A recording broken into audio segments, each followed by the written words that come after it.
Please give it up for Palmira Muniz. Hey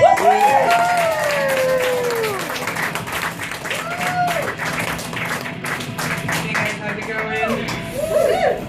Thanks for hanging out to like the last couple of minutes. You're gonna be greatly disappointed.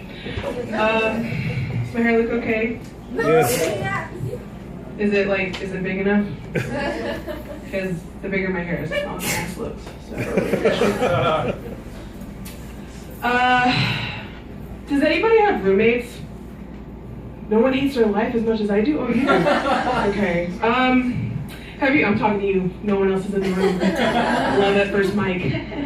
Now, when living with roommates, do you ever, like, you can't really do things like you normally do, like sleep or masturbate? Because, like, masturbating has become an art form for me as of recently. Like, I live in an apartment with 3 other girls, and the walls are really thin. So, you know, sometimes, like, those nights where I'm like, you know what, fuck it. I deserve this. I'm a good person. Whatever. And reuniting with my true love. So, you know, 10 speed in the middle of the night. Everything's great. Happy ending, everyone's great. And, you know, my roommates and I sit at the breakfast table the next morning, and Becca, specifically one of them, she asked me, Palmira, why are you vacuuming your room at 2 in the morning? To which I reply, that's not the carpet I was working on. Ooh. Update on that joke. I told that joke to my roommate, Becca, and she's like, just so you know, I don't hear anything. Like, she was giving me the thumbs up to flick my Skittle. Like, it was great. She's fucking great. She's very supportive. So my dad's here.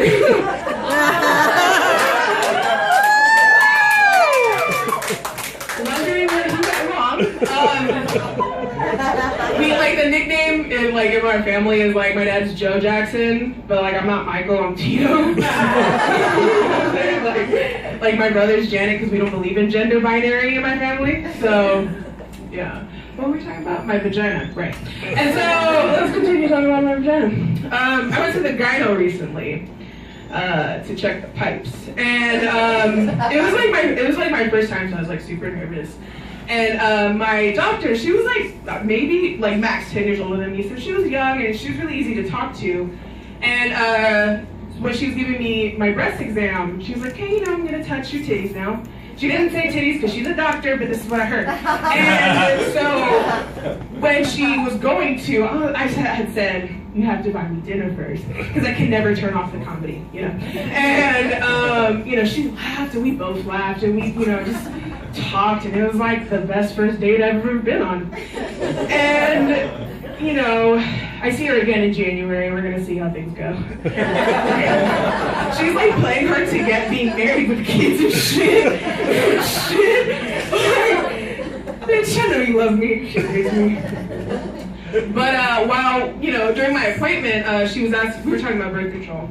And overall, like, we were just talking about kids, and she had asked me, like, hey, if you had kids, would you rather a boy or a girl?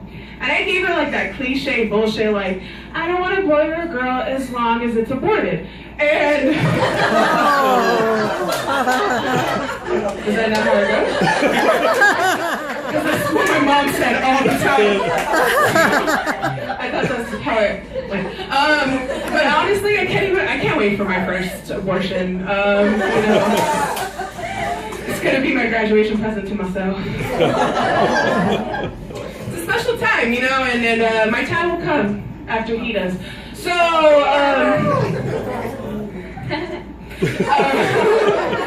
yeah, and just for you guys wondering, I do have a great relationship with my father, so I'm just fucked up in the head for no reason. So, he's laughing. My dad loves me a lot, especially for his tax returns. But no, my dad's actually great. He's an amazing person. Yeah, I got paid to say that too. So, yeah, no, my family is kind of crazy. I come from a family of artists, so none of us have jobs.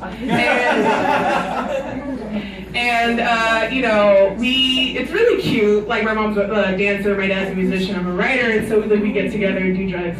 And we share needles was like a family.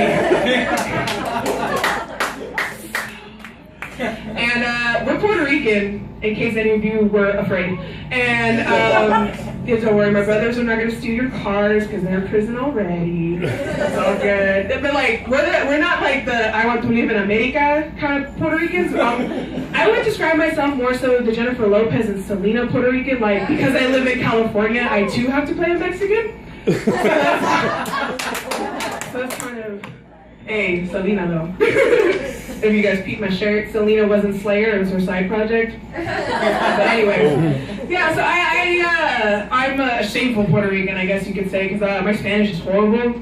I kind of just know 3 basic like phrases, like call the police, where's the bathroom, and hey yo, the condom broke. That's kind of my range. That was a good one, guys. That was funny. Oh, because we don't got a lot of brown people in here, that was funny.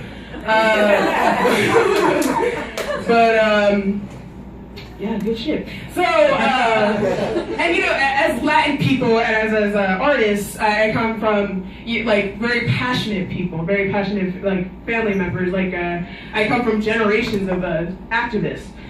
You know, my father's a social activist, and he wanted us to be very socially aware. Like another nickname we call him is Malcolm X, but because like he's Hispanic, so we call him Malcolm Dos Equis. So. And growing up, like I used to sleep like this because I'm always fighting the power. You know what I mean? Like, and it was rough. It was rough growing up socially aware. You know, like, do you understand how hard it is to be a socialist in 2nd grade? Especially when you ain't got enough cookies for everybody. Like, it's just so hard. It's so hard. So hard. Always beating up boys in the playground because they said I hit like a girl. Because since I was fat, they didn't say that like that much. But no, but my dad always wanted us to be socially aware, so like we didn't you know, like join gangs and shit like that. He didn't want me to be someone's like trap queen or something like that. I don't know. That was the thing when I was little. I don't know. But you know, growing up in the Bronx especially, you know, my dad wanted me to have a chance. He wanted me to be a Michelle Obama, even though there's nothing wrong with the opposite. But, so you could imagine his disappointment when he found out I actually wasn't a gang. It's a fat girl gang. We're the Buffet Busters of Anaheim. This is our gang sign, but it's not West Side, it's a soft pretzel. Our colors are red, like the pizza sauce on our throat veins. And the way we initiate new members is that we make them buy us dinner. And we like seconds, you know what I'm saying? And like, and some of them are here tonight. Some of my Buffet Busters are here tonight. And some of them are eating, so don't worry about it. And they're all new members, what's up, fam? And you know, I always bring them everywhere I go in case we gotta throw down on a rack of ribs. But true. And so yeah, no, I love them. Those are my girls. And it's just so funny being fat, you know what I mean? Like it's a fat princess is a stressful fucking job. As being as cute as me, it is very stressful. Thank you. And you know, especially like with guys my age, they don't know what they got in front of them. So like I get a lot of I don't date fat girls. I don't date fat girls. Fat girls are this, fat girls are that, fat girls blah blah blah blah blah. And honestly, all I'm hearing is that you can't afford to feed me.